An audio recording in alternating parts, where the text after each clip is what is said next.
Bismillahirrahmanirrahim. Assalamualaikum warahmatullahi wabarakatuh. Waalaikumsalam. Hamdan wa syukranillah. Salatan wa salaman ala rasulillah wa ala alihi wa sahbihi wa mawalah. La hawla wa la quwwata illa billahi amma ba'du. Faqala ta'ala fi muhkam kitabihil azizil karim wa huwa asdaqul qailin. A'udzu billahi minasy syaithanir rajim. Bismillahirrahmanirrahim. Alam nashrah laka sadrak wa wada'na anka wizraka alladhi anqadha dhahrak ila akhir ayat ay ila tamami.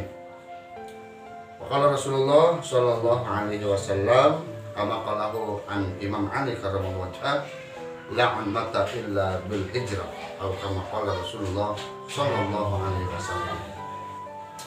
Berjumpa kembali alhamdulillah dalam acara pengajian kita, yakni ngaji asik dari kitab klasik yang insya Allah hari ini kita akan membahas tentang fenomena hijrah. Fenomena hijrah ini sempat kita kelihatan, sekarang kita bisa menyaksikan dakwah dan geliatnya di mana-mana, di mana masing-masing identitas muslim di perkotaan yang baru memuncak gairahnya untuk beragama menamakan dirinya komunitas hijrah. Ini ternyata perintah dalam agama. Hijrah ini adalah setengah daripada bangunan agama. Bayangkan jika Rasulullah tidak hijrah dari Mekah ke Madinah, akan seperti apa? Sampai kata Ali karramallahu wajhah la mata illa bil hijrah. Kalau seandainya tidak hijrah saat Rasulullah, maka tidak akan ada kemenangan besar. Ini merupakan indikasi betapa pentingnya kita berhijrah. Nah, dalil tentang hijrah ini sebetulnya dilihat dari hadis Rasulullah. Begini, seseorang yang akan diberikan kebaikan oleh Allah, baik dunia maupun di akhirat, tandanya bisa kita lihat dia suka dan senang mendalami urusan agama. Siapapun yang Allah kehendaki dia untuk baik dunia urusan akhiratnya, maka akan terlihat secara lahiriah dia suka dengan urusan agama. Dia suka berjamaah, dia suka mengenakan pakaian yang sedikitnya stylenya style muslim, style sunnah kalau kata anak-anak sekarang. Mungkin dalam segala aspek kehidupan sampai akhi, ukhti, assalamualaikum, liko, murabi, bahasa-bahasa seperti itu menjadi kesan sebuah kesolehan, sebuah kebaikan. Kenapa? Yang tadi mungkin indikasi Rasulullah, barang siapa yang Allah kehendaki untuk baik, maka Allah akan berikan dia dalam kehidupannya senang dan menyukai urusan agama. Oleh karena itu mungkin saya bisa melihat, kalau dulu geliat beragama itu ada di kampung, ya sahabat pendip Kamamdan mungkin bisa lihat, kalau datang dari kampung, meskipun datang ke sini cuman dagang kecil-kecilan, dagang apa, misalkan dagang asongan, tapi datang dari kampung udah pasti ini pasti bisa ngaji nih. Dulu itu ada semacam tren, kalau orang kampung otomatis bisa ngaji, minimal Quran, maksimal kitab kuning. Kenapa? Kampung itu sangat romantisme dengan sifat-sifat yang berbau pendidikan agama. Tapi seiring berjalannya waktu, mungkin bisa kita lihat makin hari keadaan bergeser. Justru yang semangat menjalankan agama sekarang perkotaan.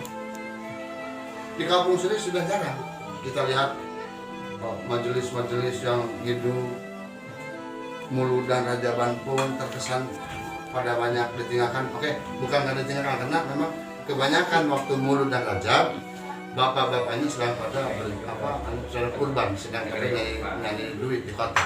Otomatis keadaan kamu ini comblang, kosong. Nah, irama seperti ini yang mempengaruhi trennya hijrah. Tapi berbicara hijrah, tentu kita melihat dua warna yang kontras, dua warna yang berlawanan, kutub A, kutub B gitu. Dari kutub hitam ke kutub putih, biasa begitu. Si anu hijrah tuh modern, bandit bener nih. Sekarang kok alhamdulillah ya, suka ceramah lah, suka apa. Bahkan maaf, tren dan sangat disukai oleh masyarakat umum itu biasanya kayak gitu. Bandit dulu ngaji barang selewat dua lewat, walaupun cuma instan misalkan, Tapi ketika dia bicara, Masya Allah, greget masyarakat awam tentunya sangat suka. Nah, sehingga ada pertanyaan, apakah kemudian munculnya hijrah itu mesti dari orang yang salah dulu? Padahal Rasul mencontohkan hijrah, Rasul tidak dalam keadaan salah. Hijrahnya Rasul makan di tempat dari Mekah ke Madinah. Mekah yang tidak kondusif, Mekah yang tidak produktif untuk penyebaran agama Islam, karena selalu dihadapkan dengan kafir-kafir Quraisy yang frontal, yang radikal, yang kasar, ingin membunuh Nabi. Rasul mendengar, Rasul bahwa Madinah, Yathrib itu sudah bagus, maka Rasul hijrah. Itu awalnya hijrah sebetulnya. Walaupun akhirnya kita banyak mendengar, melihat begitu senang. Dan hijrah itu menjadi salah satu tanda kesolehan. Sebetulnya hadisnya yang tadi, kalau Allah mau seseorang itu baik, maka Allah akan tunjukkan dia itu menyenangi sesuatu yang bersifat agama, cara bicara, ceramah, tapi belum berilmu, baru agama. Karena dengan agama hidup terarah, dengan ilmu hidup mudah, dengan seni hidup menjadi indah. Maksudnya itu baru mengarahkan hidup aja, baru terarah. Insya Allah dalam yang menjadi prestasi di hadapan Allah, ketika seseorang itu sudah mulai dan gemar dalam kebaikan. Tapi yang nggak suka ngaji jadi suka, itu berarti dia sudah diarahkan untuk baik. Yang tadinya barokah. Mungkin ada penanya untuk sekedar bertanya? Ada. Baik. Kalau pahala hijrah kan besar ya ayah. Ya, pahala itu besar. Ya. Kalau kita mau hijrah harus bandel dulu baru ke baik atau hitam ke putih, apa gimana? Oh ya. Jadi kalau tadi kan bilang kalau namanya hijrah itu seolah-olah kudu kelihatan bandel bunga benernya gitu, nanti kamu mabok teh macan yang sepibat macan kasebut hijrah macan bener. Nah, sebenarnya nggak gitu-gitu amat ya, nggak sampai yang gitu-gitu amat.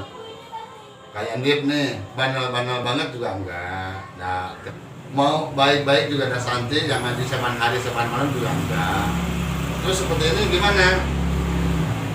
Bandel enggak, baik juga enggak. Tapi malam ada waktu pengajian di Ahbabur Rahman di majelis kita tercinta.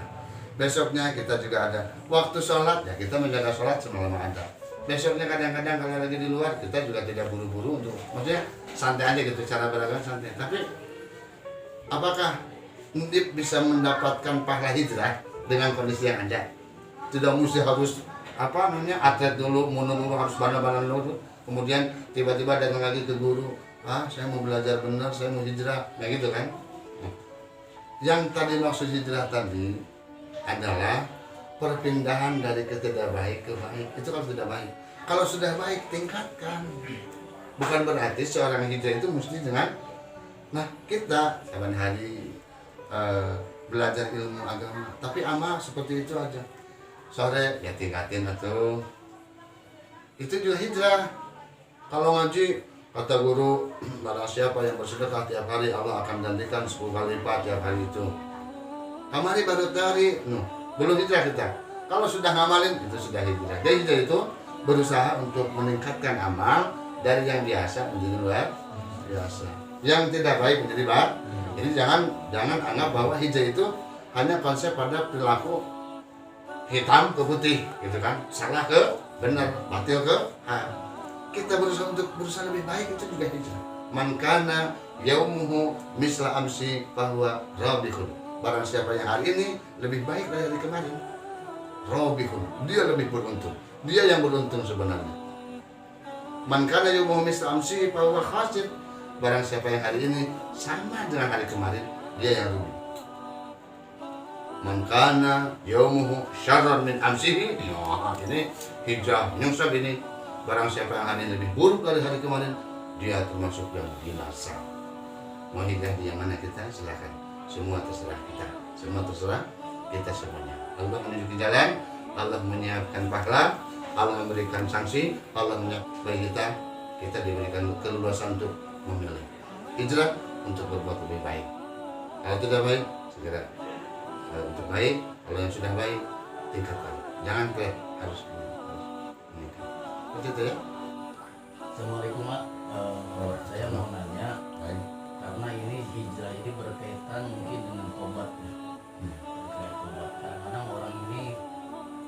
apa ketergantungan kecanduan untuk narkoba. Mungkin ada kiat buat orang yang mau hijrah agar tidak canggung dalam untuk melaksanakan narkoba ini. Baik. Satu ya, ketika kita melihat janji Allah, wajahidu fina lanahdiyannahum subulana. Pertama, dia harus benar niat dari hati untuk hijrah. Kalau sudah niat ada di hati, dia akan yujahidu. Apa itu? Jihad itu adalah sungguh-sungguh menunjukkan usaha. Mau diomongin kek, mau dibully kek, mau dipisahin dengan teman kek, mau dijauhin dari pergaulan kek, mau dikucilkan dari persahabatan kek, dia tidak akan gubris. Kenapa? Dia sudah yujahidu. Apa yujahidu fina? Barang siapa yang bersungguh-sungguh di jalanku, di dalam agamaku, lanahdiyannahum. Ada lam li tahqiq. Lam li tahqiq itu artinya untuk mengukuhkan kebenaran. Niscaya lanahdiyannahum, kami akan berikan petunjuk yang pasti. Nunnya nun taukid. Sudah lam li tahqiq, sudah nun taukid, sudah dua kali pembuahan. Tenang. Kalau kau sudah benar-benar sungguh, ini dalam segala hal. Ulama berkata menjada syai'an jiddan fawajadahu.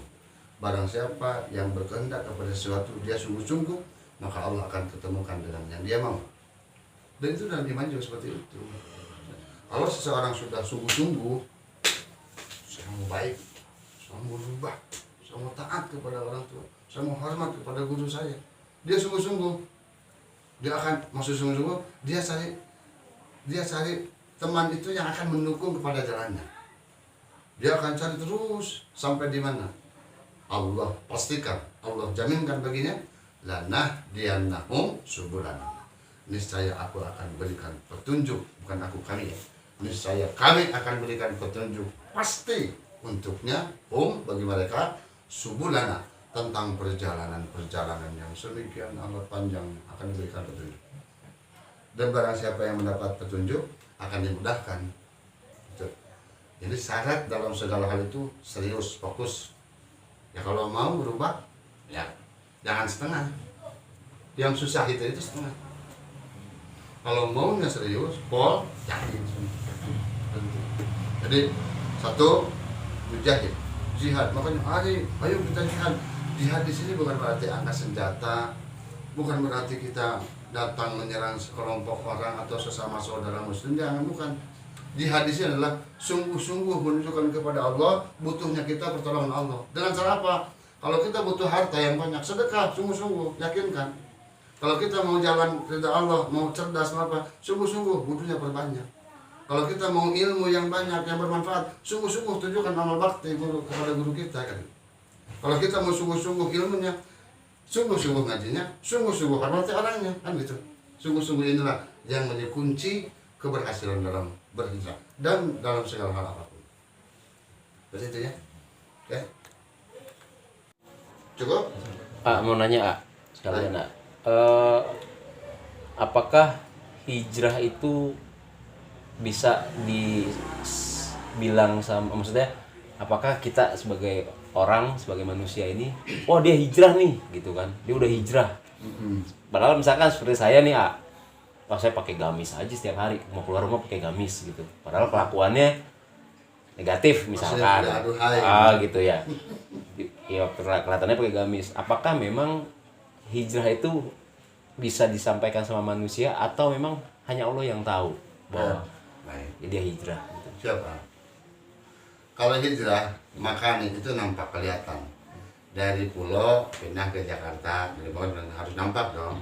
Yang tadinya ada di pulau belum pindah, kalau masih ada di pulau itu kan pindah, bergeser tempat. Kalau hijrah idopi, hijrah mungkin kebiasaan. Hijrah yang kita maksud di sini adalah yang tadi, berusaha untuk berubah menjadi lebih baik. Kalau sudah baik, kalau belum baik ya berusaha untuk baik dulu. Kebaikan ini ada tanda-tanda dia hijrah atau belum bisa kelihatan. Oh, tadinya jarang sholat, sekarang rajin sholat ya. Mesti menunjukkan sikap itu hijrah. Bahasa hijrah itu bahasa sekarang sebetulnya. Kalau dulu mah insaf, udah insaf orang, udah mau surga lo. Hijrah itu dalam hati, kalau dulu mah insaf, kalau sekarang lebih ke hijrah. Dulu lagunya insyaallah. Kalau sekarang hijrah. Hijrah itu lebih milihnya kadang ada tokoh ini hijrah, ayo hijrah, ayo hijrah. Sehingga bahasa hijrah itu saya teringat dengan perkataan tadi kata Sayyidina Ali, la mata illa bil hijrah. Tidak akan ada kemenangan, tidak akan ada kebesaran, tidak akan ada suatu keberhasilan tanpa hijrah. Soalnya seperti itu, jadi harus hijrah. Padahal hijrah itu adalah berpindah dari kebiasaan kurang baik. Nah, sementara indikasi baik atau buruk kita itu pertama bisa dilihat karena ada ibadah yang sifatnya zahir, sholat, bersuci, puasa, haji, zakat itu zahir, harus kelihatan. Tadi hanya pelit, sekarang menjadi baik benar. Saban ada asal sholat harus kelihatan. Minimal ya ke masjid. Oh iya dia benar sudah hijrah nih, kelihatannya apa? Kalau zuhur, belum zuhur 7 menit udah langkah ke masjid. Itu indikasinya saja. Walaupun akhirnya mungkin dia punya cara untuk sholat di rumah, dia punya cara untuk berbuat baik tanpa tahu orang, itu kembali kepada Allah Subhanahu alaihissallahu bi akamil hakimnya. Pasti kesejatian hijrah itu datang dari kita. Baik, terima kasih. Mudah-mudahan dari kesimpulan ini ya kembali kepada teman-teman, jangan pernah berputus asa untuk yang sudah merasa berdosa. Ada cara. At-taibu minad dunubi kaman la dhanba. Seorang yang bertaubat dari dosa seperti dia tidak punya dosa, clear up, bersih. Itu harapan. Bagi yang sudah baik, ingin menjadi baik setiap hari, dialah orang yang beruntung. Kan yuhum misla amsi bahwa robih, beruntung. Ya kalau hari ini masih flat, ya anggaplah kita lagi jalan di tempat, keringat keluar tapi maju enggak gitu aja. Nah, iman sama hari kayak gini-gini aja nih. Tak pernah ada meningkatkan, ya minimal bayangin aja kita sedang belajar jalan di tempat. Jalan di tempat kan tenaga keluar, energi keluar. Ya pastilah waktu juga keluar, tapi maju enggak. Bayangin aja bahwa kita sedang jalan di seperti itu mungkin ya. Mudah-mudahan bisa memberikan manfaat buat saya, buat semuanya, dan buat sahabat semua yang ada di mana saja. Lalu maafin ila akhir tariq. Rabbana atina fid dunya hasanah wa fil akhirati hasanah wa qina adzabannar. Walhamdulillahirabbil alamin. Assalamualaikum warahmatullahi wabarakatuh. Waalaikumsalam warahmatullahi wabarakatuh.